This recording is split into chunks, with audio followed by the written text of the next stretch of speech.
सुप्रभात प्यारे बच्चों, पुनः आपका कक्षा में स्वागत। आज पूर्व ज्ञान को थोड़ा सा देखते हुए हमने पुरानी कक्षा में व्याकरण विषय के अंतर्गत काव्य की परिभाषा एवं काव्य के भेद के विषय में जाना।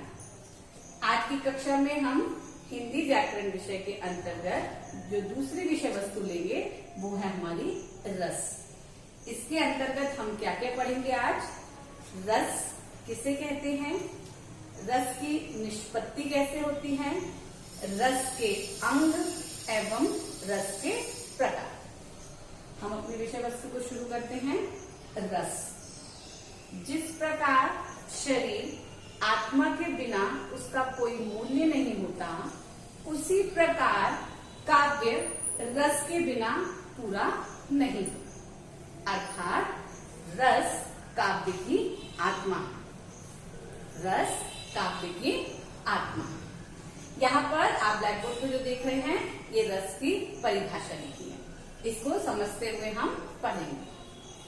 काव्य के पढ़ने, सुनने अथवा उसका अभिनय को देखने में पाठक, श्रोता या दर्शक को जो आनंद की अनुभूति होती है उसे रस कहते हैं। ये क्या थी आपकी रस की परिभाषा। जिस प्रकार मैंने आपको बताया है कि हम जब काव्य को पढ़ते हैं, काव्य को हम सुनते हैं, काव्य का रंगमंच के माध्यम से यदि हम अभिनय देखते हैं तो जो पढ़ने वाला वो पाठक, जो सुनने वाला वो श्रोता और जो अभिनय देखता है वो क्या कहलाता है? दर्शक। उसे अपने मन में जो आनंद मिलता है अर्थात सुख मिलता है, खुशी मिलती है, उसे हम क्या कहते हैं? रस कहते हैं। अभी हमने देखा ना रस की परिभाषा। आप सभी को रस की परिभाषा याद होगी। शॉर्टली रिपीट करें हम अपनी परिभाषा को, मेरे साथ आप रिपीट कर सकते हैं अपने मन में।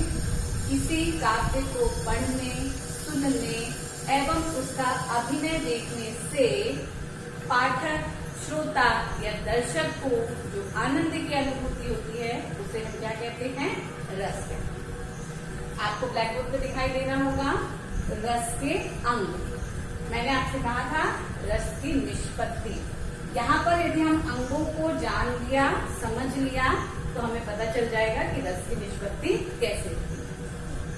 रस की निष्पत्ति के लिए स्थायी भाव, विभाव, अनुभाव और संचारी भाव के संयोग से किसकी निष्पत्ति होती है? रस की। हम हमारे आज के मुख्य विषय की तरफ चले, रस के अंग। आपको ब्लैक बोर्ड पर एक तालिका दिखाई दे रही है, इससे आपको समझने में सरलता होगी। इसे इसी क्रम में भी याद किया जाता है। रस के अंग, प्रमुख रूप से रस के कितने अंग होते हैं? 4। पहला स्थायी भाव, दूसरा विभाव, तीसरा अनुभाव और चौथा संचारी भाव। विभाव को पुनः 2 भागों में बांटा गया है। पहला आलंबन विभाव और दूसरा उद्दीपन विभाव। आलंबन को पुनः 2 भागों में बांटा गया है, आश्रय और विषय। इन 8 विषय वस्तु की चर्चा आज हम अपने विषय वस्तु में करेंगे। स्थायी भाव किसे कहते हैं? आपने अपनी पूर्व कक्षाओं में रस के प्रकारों के बारे में सुना है। रस कितने प्रकार के होते हैं? 10। 11वें रस की खोज जारी है। उसके सबके आपने स्थायी भाव पढ़ रखे हैं। यदि कुछ को हम ऐसे उदाहरण स्वरूप देखें, जैसे श्रृंगार रस का स्थायी भाव क्या है? रति। करुण रस का स्थायी भाव क्या है? शोक।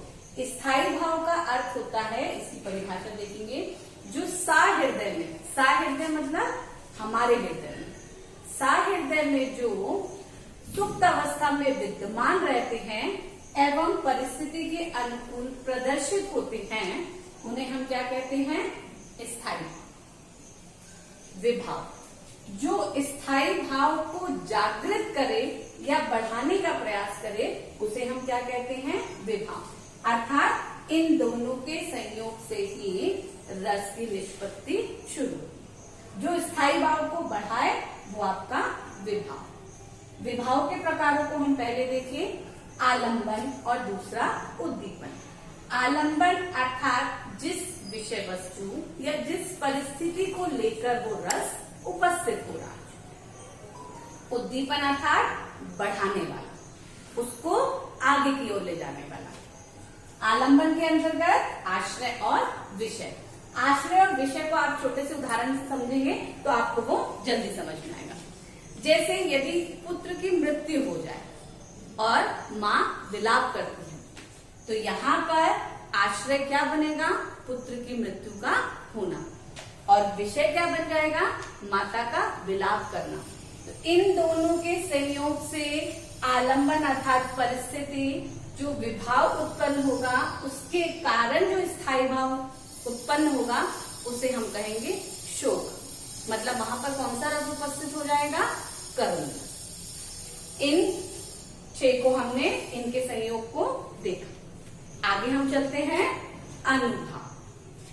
स्थायी भाव, विभाव, इनसे संबंधित होने वाली जो चेष्टाएं होती है आश्रय की, उसे हम क्या कहते हैं? अनुभाव। जैसे यदि हमने कोई चुटकुला या कोई हास्य व्यंग्य सुना तो हमारे अनुभव कैसे होंगे? हमारे चेहरे पर मुस्कुराहट आएगी या हम खिलखिलाकर हंसने लगेंगे। अर्थात इन दोनों के संयोग से जो क्रिया हुई वो क्या कहलाएगी? आपकी अनुभाव। संचारी भाव, इनकी संख्या 33 बताई जाती है। अर्थात जो चेष्टाएं होती हैं, जैसे हमको यदि क्रोध आता है तो हमारी आंखें क्या होती हैं? लाल हो जाती है। हमारे शब्द कैसे होते हैं? भारी हो जाते हैं। हम जब खुश होते हैं तो हमारी क्रियाएं कैसी होती हैं? चेहरे पर मुस्कुराहट आ जाती है। ये सब क्या कहलाएंगे? हमारे संचारी भाव। तो इन 8 के संयोग से एक रस परिपूर्ण होता है। इसके साथ दिए जाने वाले जो ऑडियो है उसमें इनकी विधिवत परिभाषाएं आपको दी जा रही हैं।